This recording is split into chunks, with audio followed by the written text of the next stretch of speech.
Hey Ishaq, congratulations on scoring a 720, Q49 and V39. How does it feel?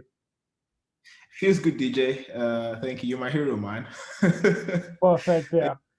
So you. It feels good. this, takes me back to the conversation I had with you about 45 days back, right?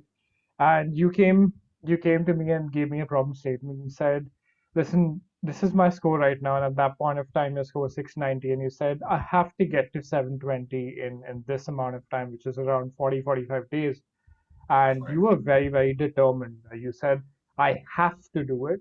You tell me how to do it, and we'll get there. And I remember I told you that give me 45 days, we'll get you there. How is the experience? How has the engagement been for you? Just take me through the process. Okay. So DJ, I'm not saying this because I'm talking to you right now, but I'm going to say lots of good things about you. That's, I'm not. I'm going to be very honest with you. So I had a 690 in December, um, and I needed to get at the minimum the 720, right? Just to increase my chances to go, first of all, to go to the universities I would love to go to, and secondly, to get scholarships, So this because gives you that the goes a long. chance to now apply to LBS and HBS, right? So this kind of Yeah, unlocks those doors for you. Nice.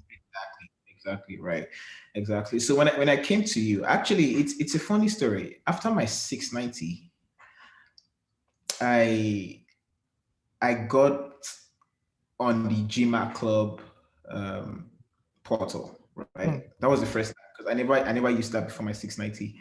It was pretty much self-learning all the way. I wish I knew this earlier, but hindsight is And 2020. we're going to talk about that piece as well, right? How did you actually get to 690 self-learning? We'll talk about that as well. Yeah, yeah, yeah. And so I got on that, and then I got an email. I don't know what I subscribed to. I'm not really sure exactly what it was, but I got an email from egmat.com, right, about a weekend seminar. It was, I believe it was on Quant at the time. And then I joined the seminar, and that was the very first time joining the seminar. It was first week in January, I think it was. And the teaching, it went on for like 2 or 3 hours. I thought I was going to get bored, to be honest, but I was captivated and engaged all through, right? And what really caught me was the first, That's fine. That's fine. That's okay. so what really caught me was the first part of the session really was a test, pretty much to gauge where we are, right? Yeah. Yeah. And so when I was doing that, when the course was going on, I didn't really do well in it. So you And took the then get diagnostic, you took the Sigma X mock essentially to start off oh with. yes, I did Sigma X Mock, and afterwards, after the 2 or 3 hour session, right, I did another one which was a lot better. So I realized that okay, maybe this self-learning thing wasn't, I needed a tutor. And then I sent an email, and the conversation was very, to be honest, it was very engaging, right? And then as the universe will have it, I ended up with you. And then that Yeah, was so that I was the beginning remember Dhruv, I think you spoke to Dhruv, right? When of who the movie. you spoke to him, and Dhruv told me that, there's this guy, he's super enthusiastic, he's scored, a certain amount, and he wants to get to this score, right? And I said, Yeah. fair enough, let me book a call with him, let's see where we can get him. And I think your determination is something that really stood out to me. Out of anything else, I've never seen a student say that, listen, DJ, I'm going to do what it takes to get to a 720. And essentially for you, it was going from a Q47 to a 49 because that was the main. And I kept bringing you back through the entire journey. That remember you came to us to kind of fix your quant. Your verbal was already 39. We essentially want to improve your verbal too, but that's kind of what we did. So let's go back to the self-learning phase. Let's go back to that because I'm sure a lot of students want to know about uh, how you kind of first scored a 660, then scored a 690. Take me through your GMAT journey then before you came to us. Okay, so I'll take you back to August last year. I'll take you back to August last year. So in the middle of August, I decided to buy one of the GMAT prep books. Hmm. one of the some institutes that runs GMAT courses and stuff. Okay. And I started reading up on it, and it felt like basic math and English to me, right?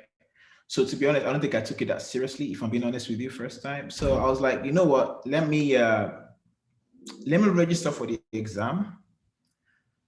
Let me take it first time and see, where I stand, right? At that point in time, I had not done as much research on, scores that universities needed. Um, or rather, I had, but I had not done as much research on scholarships, right? So most universities will tell you, probably 600 and above, you can apply and all You're not that. super serious and you were not really focused to really get to your goals at that point. No, I wouldn't say I was, to be honest with you. I wouldn't say I was. So in August, I started the self-learning. I did take me about 6 to 7 weeks Mm, um, to do the self-learning. So I have a full-time job. So I mm. only got opportunities maybe an hour every other day, maybe 2 or 3 hours a day on weekends, right? So how did you So manage your routine? Essentially, I think this is very important. A lot of people want to know, how do you study while working, right? You have a really tiring job. How do you kind of plug in that time to study? DJ, that's a good question because it's difficult, right? So the first part from August to October, because I wrote the first exam in October. Yeah, October. I remember October. Yeah. Yeah. So from August to October, it was my work was priority, right? I mean, the GMAT thing, because when I started reading the book, I realized that, oh, I just need to brush up on my high school math and English and I'll be all right. And then October, I took 3 or 4 days off in October Hmm. to write this exam. So most of which which is funny to say, but most of my work leading to the exam in October was pretty much those 3 to 4 days I took off right for the Got exam, it. right? So I started pumping myself with a lot of information just right before the exam. And then I did the exam. I had a 660, right? Okay. So I realized that with a Q47 and a 660, V34. I remember Q47, V34. correct. Yes. Correct, DJ. Yeah. I always Yeah. make a note of these things. Like I literally have a log of every student I've spoken to. I was just talking to Rajat yesterday and he was asking me, okay, so this student, I said, "Rajat, give me a sec. I've written it down. Let me tell you exactly. Because Yeah. if I don't know you as a student, I can't do justice. I absolutely cannot do justice, right? So, True. True. yeah, I've made a note of that. So basically, Yeah. you're telling me that you studied for 3 to 4 days, literally studied for 3 to 4 days because you had a very, very hectic job, and you scored a 660. Yes, but I don't want to paint it that way. I studied for about 6 to 7 weeks. It wasn't just as intense, if you know what I mean. It So, wasn't so it you wasn't basically studied like an hour or two every day. So you did put in that time. Oh yes, I did. Yeah.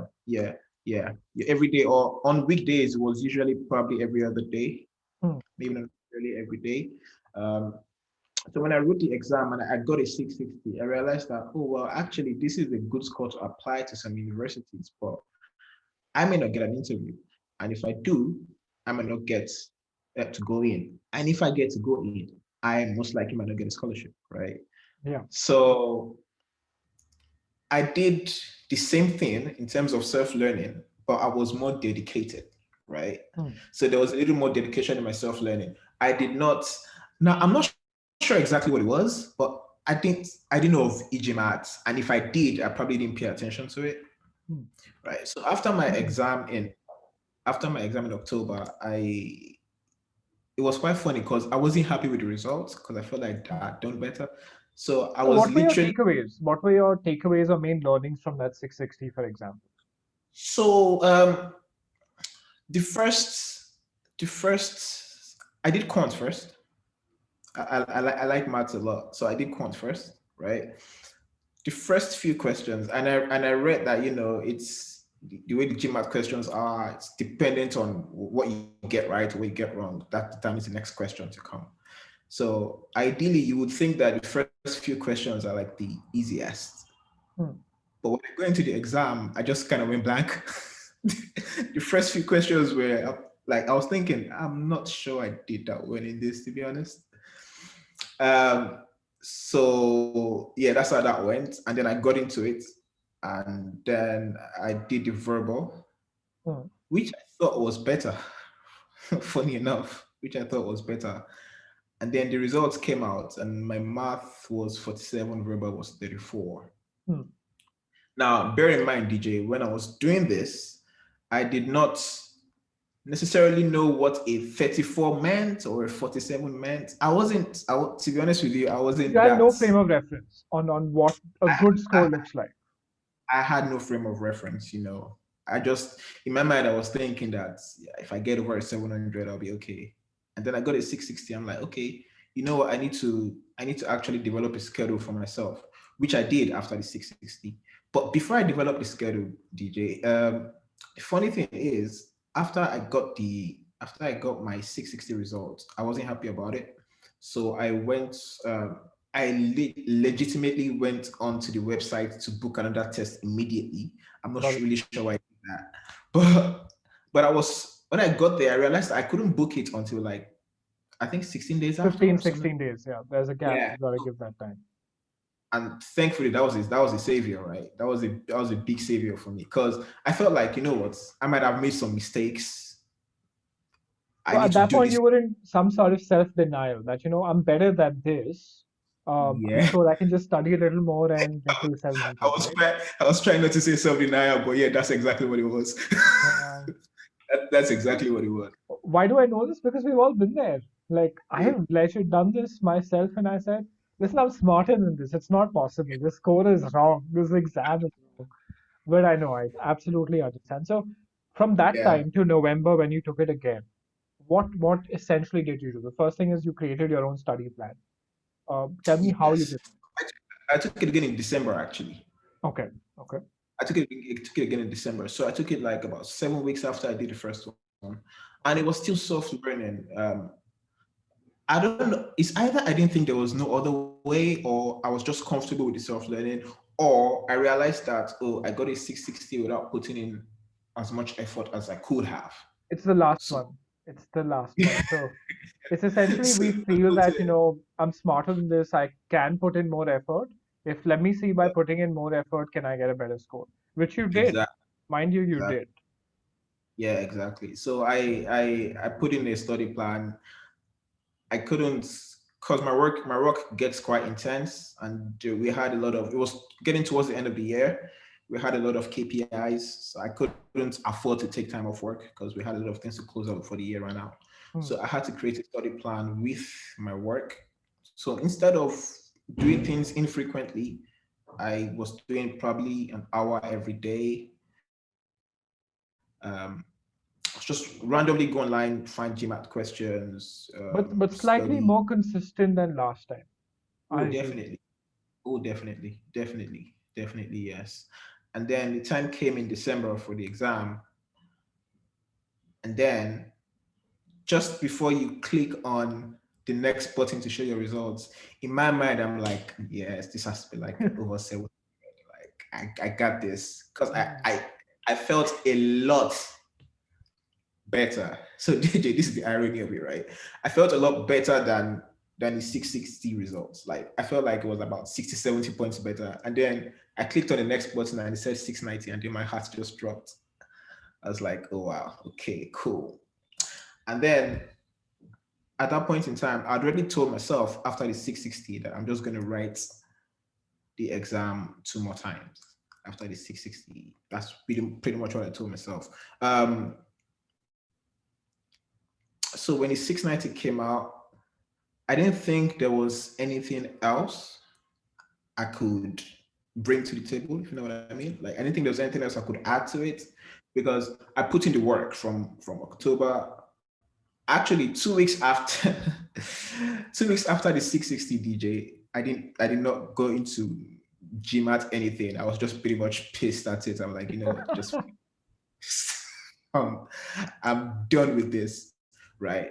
So my study actually started like first week in November till middle of December. Like I put in, So I it told took you myself a I was while gonna, to kind of like, get over the GMAT blues, which, by the way, it does. I mean, it's a setback, and yeah, it's a very mental thing, yeah, right? that I've scored Yeah. this much, I put in the time, I put in the effort, and still not gotten it. And let me remind you that a 690, when you kind of gave the test, it feels like a 720, 730 when you're actually marking out the answers. And the Yep. reason why it does is there's not much of a difference between a 690 and a 720, except for probably two or three questions on a harder level, on a harder scale that you kind of got wrong, right?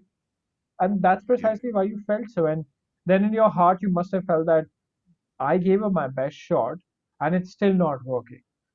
Yep. How did you realize that you had to do something more? Like, how did that kick in your head?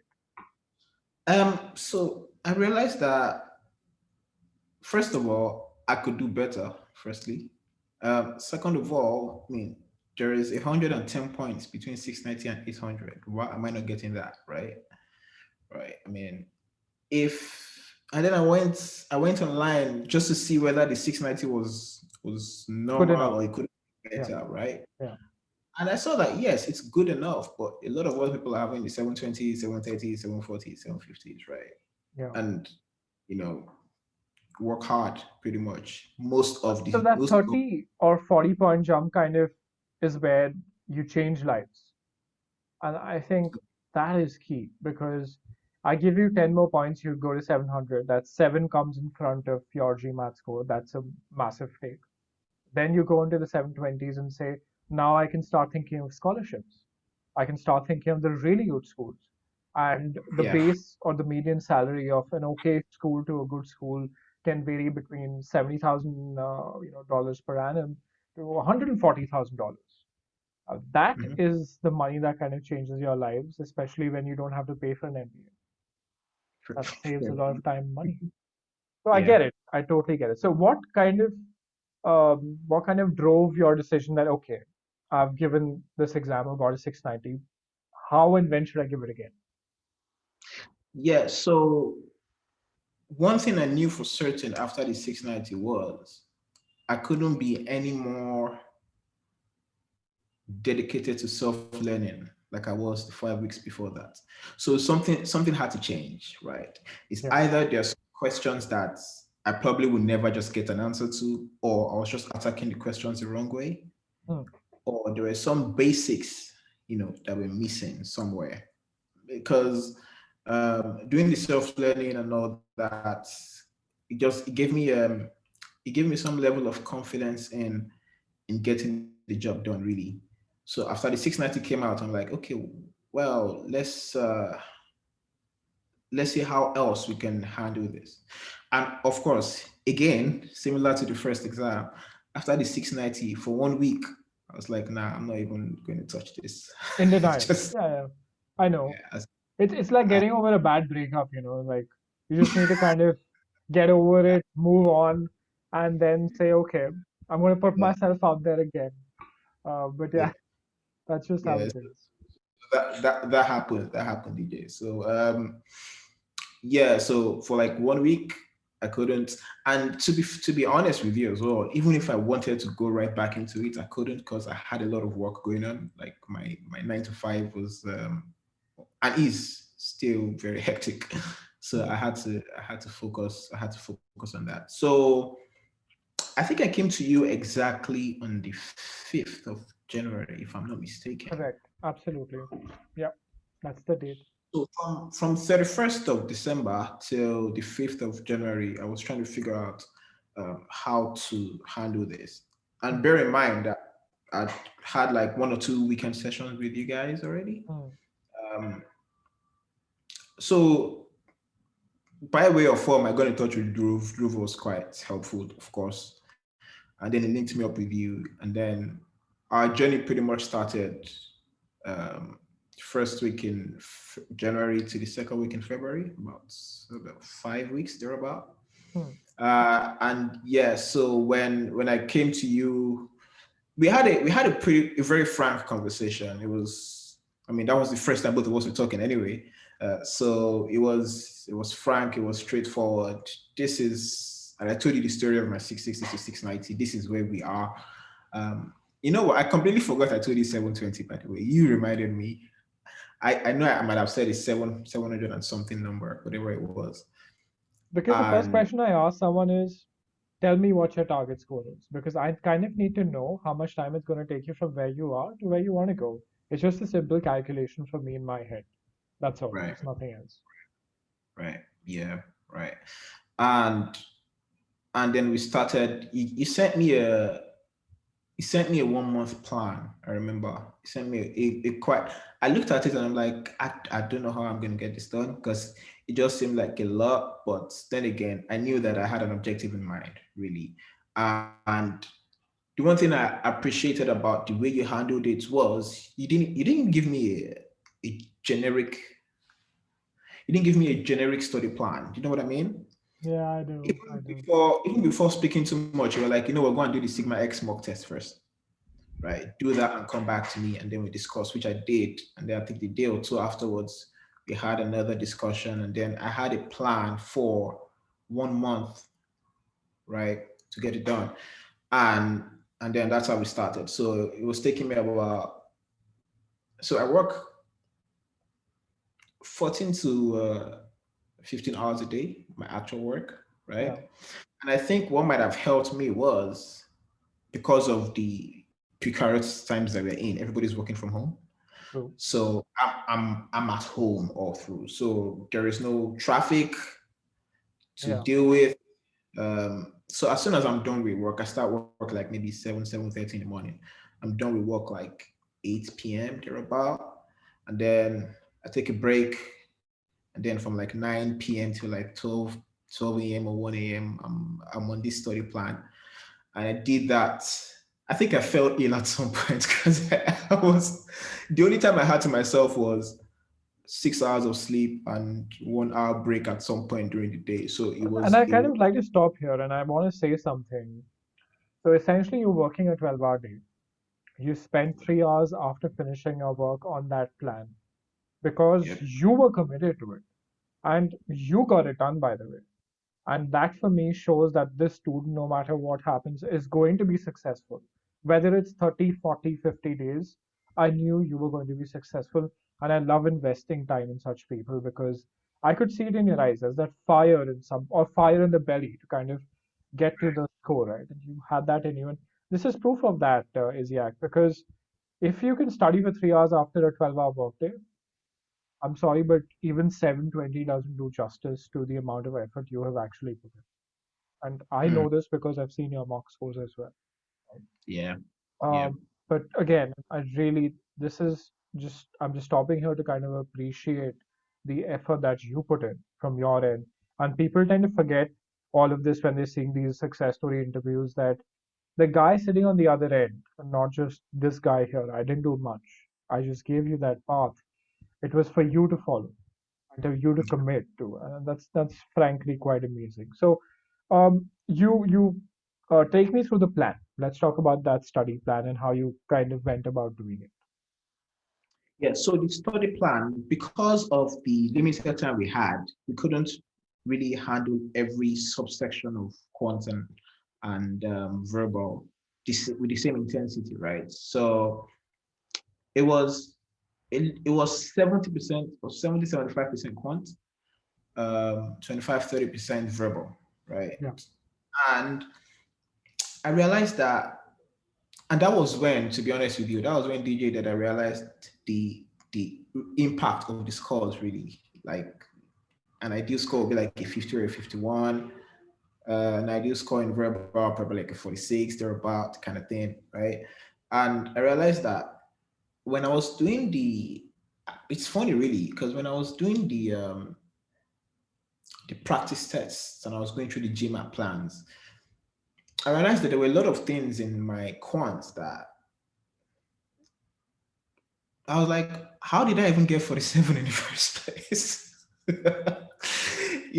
Because this is a lot of math that I probably either forgotten or just never learned. And I really like math. So I was kind of shocked. I was like, wow, there's a gap really. As yes. much as I had 20, there is a gap really. And So for a person who liked math, you kind of still scored a Q47. Again, that was a big question mark to me because people who are good at math score better. I mean, essentially they do, right? And yeah, I think you had access to the new Quant course as well. How was that like in terms of the structure and modules? Oh, I like it. It's one thing I like most about it is when you're done with each application file, for example, right? Hmm. And you take a quiz. I did not focus only on what I got wrong, right? I focused on what I got right and why I got it right, right? Because sometimes you might have a way of solving problems, but it might not be the way because you might not be able to scale it to other similar problems, right? Yeah. So that really helped me. That really helped me a lot. And so I finished the math course with 2 weeks left And for my math, you started from scratch, and on verbal, you kind of started from an advanced level, which was cementing, because you were already at V39. So we got you started off with cementing. yeah. For a person who is at V39, how important do you think that stage is? Because a lot of people would say, I'm already at a V39. I can just go and give as many tests as I want, mix quizzes, and I do well on them. Do you think those helped you in any way? I think so. You know what I think helped me more? Hmm. Right? One of the weekend sessions we did on CR Okay. and the concept of pre-thinking, right? So I felt like I used to pre-think, but it was probably subconscious. Like True. it wasn't an active pre-think, pretty much linking the evidence to the conclusion, right? Like I just did that subconsciously, right? But but that session pretty much opened my mind to it. And DJ, there's something I didn't tell you actually. When we did when I jumped into verbal, Hmm. I started with stage 2 for SC and RC, but for CR, I went right back to the basics. I know I didn't have the time for that, but I just felt like, there's something I'm more comfortable with SC and the reading comprehensions than CR. So I actually just went back into, you know, started from the beginning pretty much to And figure that and by the out. way, I saw that. I saw that, and Oh, usually, obviously, I saw that. I didn't say anything about it because whenever that happens, that shows that the student themselves understand that there's value there. That's why they're going yeah, back and they're doing those yeah. things. And when you do that on your own, organically, I'm not going to mess with that plan because most people don't know this, but a good study plan requires the student's input a lot as well. And in this case, it was your input to figure out that I need to kind of go back to CR and figure out a few things there. I think again, that was wonderful. So you've done verbal, you did the quant course. Let's talk about the last push towards the exam. How did that go? Okay, yeah. So I'm gonna just tell you how. So DJ, two weeks before the exam, I was exhausted. I was tired. I was drained. There was I didn't have, I'm not sure I had anything left to give, to be honest, because I was just tired from studying and work, right? Yeah. And then I come to you, I'm like, DJ, I have 7 days to go. And then you send me an email of a 7-day plan. I'm like, come on, man.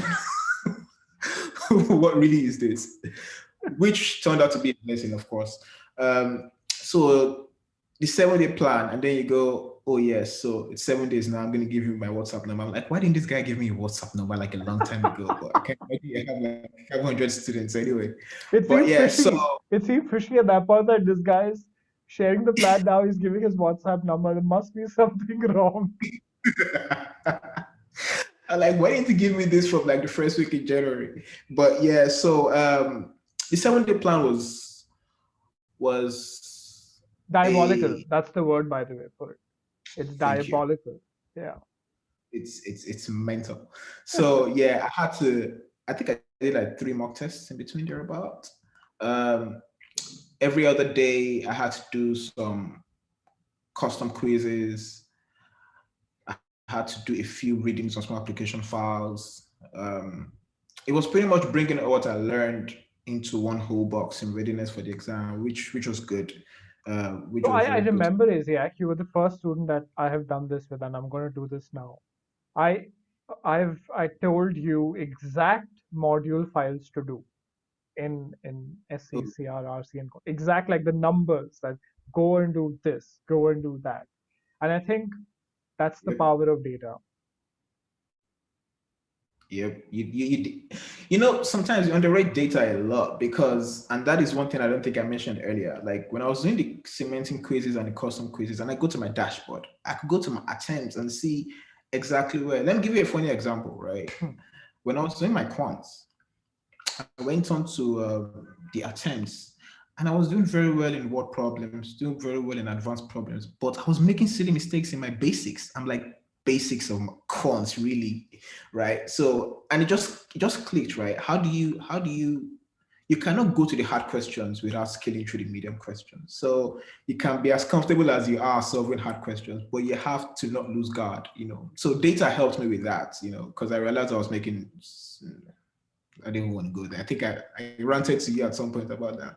Yeah, But and there's a yeah, ton of data on the dashboard, frankly. Like, and here's where I kind of want to show everybody the data that the data piece of things.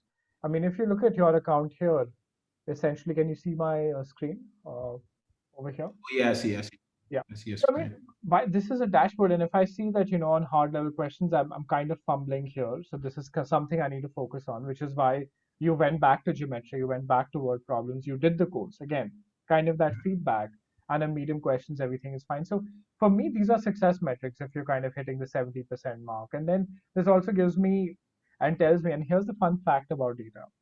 Whenever I see a student struggling in any questions, for example, it's word problems and geometry, right? For you, I will always see high timings there. Always, more often than not, right? And these are Right. the areas that kind of make all the difference on the exam. So I know exactly what to say to you that, listen, you need to work on this, and this is how you need to kind of work on it, right? So, I mean, obviously, Yeah. let's get back to the conversation, but kind of wanted to give everybody a glimpse of the data Right. that we can show, and you used it again. We show this, but I don't see a lot of people kind of making good use of it, and there's I don't get it. It's a no-brainer to me, frankly. I don't get it. But yeah, that's Yeah. that. You gave your mocks. Take me through your mock experience. Like, how did you So go about doing your my mocks mock and your scores yeah, so my mock experiences were interesting. There were lots of highs and and there lows? were lots. Yeah. So when I met you in January, before we actually got into this journey, the very first mock test I did, I had a 710. Yeah, a I can't certain remember the break. Yeah. Yeah, I had a 710. And I was thinking to myself, why didn't I just have the 710 when I wrote the actual exam? Like a few weeks back. You were super close, And by the way. then, You and were then super close. So 710 was a Q47 and a yeah, V40, and your actual score was a Q47 and a V39. So it was just a 1 point yeah, gap in verbal. So, like I said, the difference between a 690 and a 710 and a 720 is just a one or two questions and nothing else. It really isn't that difficult. It hurts, absolutely but it's crazy. not that difficult. Yeah, yeah. And then the funny thing is, I didn't take any other mock tests at all until the last 7 days, Hmm. right? And then I did the second, I did my first mock test in a while, like a week before my actual exam. And then I had a 760 and I was blown. I was like, oh, wow, this is it. Like, I'm ready. Yeah. And then 2 days after, focusing on my 7 day plan now, 2 days after I did another mock test and I went back to 710. I was like, oh. And then That's why we you made it texted with me. You texted me and said, I gave my mock. I'm super sad and super. And I said, I think I was out at that point. And I texted you back saying that, hang on, this is absolutely fine.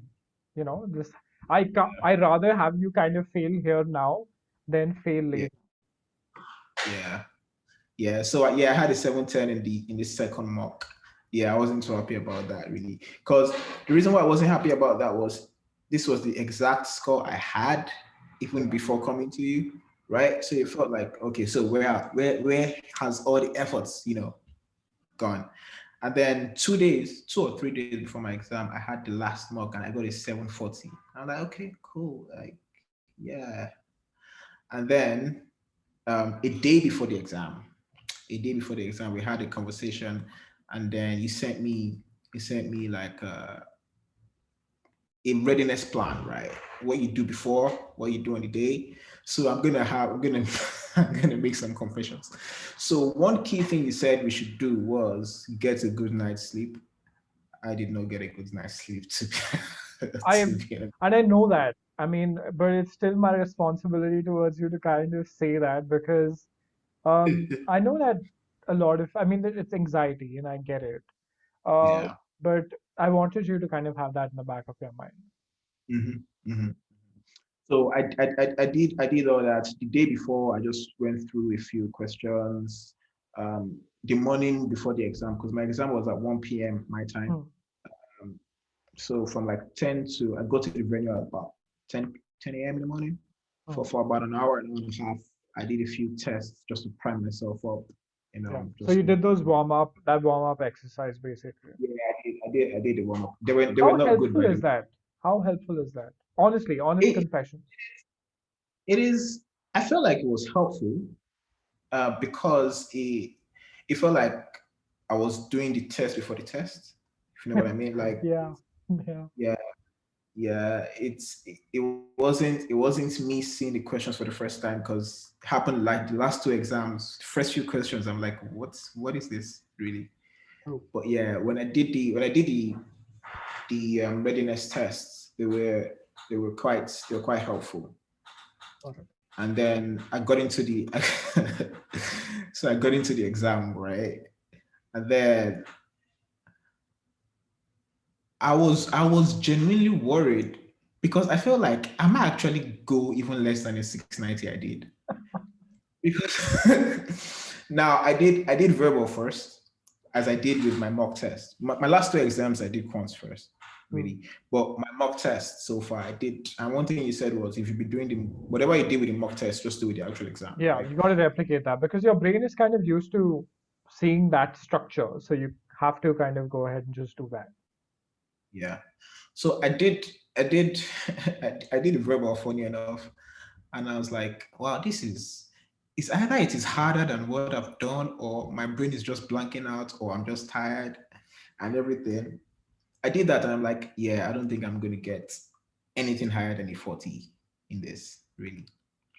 And in one of my mock tests, I had like a 44 or something like that. Yeah, your I was second quite mock test, you got a V44. Yeah. yeah. So I'm like, nah, I don't think I'm gonna get like a. And then I took the 8 minute break after verbal. I went to my locker. I had a banana and an AJ bar and a bottle of water. I'm like, you know what? Let's just forget about the verbal completely, right? And let's Got it. just go into the. And And how then difficult when it is to kind of forget it. Now, this is, you're saying it now, but tell me, how did you kind of tell yourself to forget it? you know what? I realized that right now I actually have no choice because I told myself I'm gonna write this. I'm not writing the exam again. Like whatever it is that happens now happens, right? And then I drank a bit of water, just got myself prepared for the quants. And I must say, for the quants, right, the first 15 or so questions, I felt good about them. And then from like the 16th to the 25th question, I'm like, oh my God, here we go again. What is like, what the heck is happening right now? Because And that's when the then test got hard because you did those first few questions really well, and that's when it leveled up immediately. yeah, so when I finished with the quant, and by the way, for the quant and verbal, I finished both comfortably within the last minutes when it comes to timing. So I wasn't rushing, thankfully. So I think that might have helped me because after my quant, I'm like, oh, I think it's gonna be a 47 again. So in my mind, I'm thinking I'm gonna have like a 47 and a 40, which is still like a 690 or a 700 thereabouts. I Yeah. was like, oh yeah, whatever. Let me just do the IR and AWA and get it over with. And then after the AWA, which was the final section for me, I clicked on I clicked on the next button, right? And then I see a 720, and I was happy and sad at the same time. It was a mix of emotions. I was happy because I felt like the way the exam itself went, I didn't think I was going to get that score. I felt like I was going to go back to maybe like a 690 or a 700 or about. And then I felt sad. I felt sad for two reasons. I felt sad because I had done two mocks where even though I had 710 in two mocks, I had 740 and 760, right? And the second reason why I felt sad, which was even worse, was what if I had started with this whole process in August last year, right? Like, what if I had, I had, you know what Yeah, they but say, this right? this is like a What typical you do, human being thing to do that, What if I yeah, had done it this way? hindsight is always 2020. Yeah, So I had that, man, I just had like 30, I went up 30 points again within a space of like 4 or 5 weeks, right? And you try to project, right? Like everything is like arithmetic or linear. What if I had started like in August? I might have had like a 780 or something ridiculous like that. But yeah. So yeah, it was a mix of emotions, to be honest. The 720 really was a mix of emotions. I'm definitely thankful for what I got, without a doubt. It didn't come easy, and sometimes you can prepare and things don't work out. So I'm definitely thankful about that, right? yeah, Um, but there's a part in my mind that, what if I started this process earlier, right? yeah. And funny story, by the way. When I got out of the exam hall, so what usually happens is they hand over the results. They hand like a printed results, Yeah. and they want to like, wow, this is fantastic. Like, how did you go about doing it? And then I was telling them about you guys, right? Because it's an examination center, and a lot of folks come in, but they don't probably get like. She told me that the highest she had seen in a while was like a 650 Yeah. in a long while and everything. So I kind of sold you to them. I kind of sold, but it was easy to sell though, right? Because it worked. Yeah. It was easy to sell. And if there's anybody I know, any of my friends that want to do this, I'll tell them from the get go, like, don't start with a self-learning thing. If I if So the funny thing is, if I had known that there was the way the e-GMAT process was functioning, right, I might have still gone with the self-learning thing anyway, but then again, you have to give people the opportunity to have that option, right? So if anybody comes to me right now, I'm just going to tell them that, just get it done. So yeah, DJ, that's the No, you're too story of the. kind. I think you're too kind. I genuinely, really, I think you're humble and you put in a lot of effort. And I just kind of want to point out two things. And I kind of want to educate the users here. So Ishaq on his first call told me that, I saw one of your student debriefs and success stories, and I would like to be the next one. Or he Yeah, did it. He actually did it. So kudos to you there. And for me, when you came to me, I saw, and then this is just GMAT strategy. I'm just looking at strategy here. Q47, I knew I could fix that easy. Fixing a V39 to V42 is, again, it's a very incremental effort, and you did put in the time. I do believe you deserve a V42. But I knew I had to fix the Q47 to 49. Now, whether it's the course, the mentoring, the amount of effort you put, whatever it may be, that was the goal. And that 2 point increase has kind of changed everything forever. And that for me is GMAT strategy. And a lot of people don't understand, they think that way. They think from the mindset, I want to score a 750, 750, 750. But how are you going to get there? Think about that. Think like a strategy consultant does. Think yeah, from their point of view.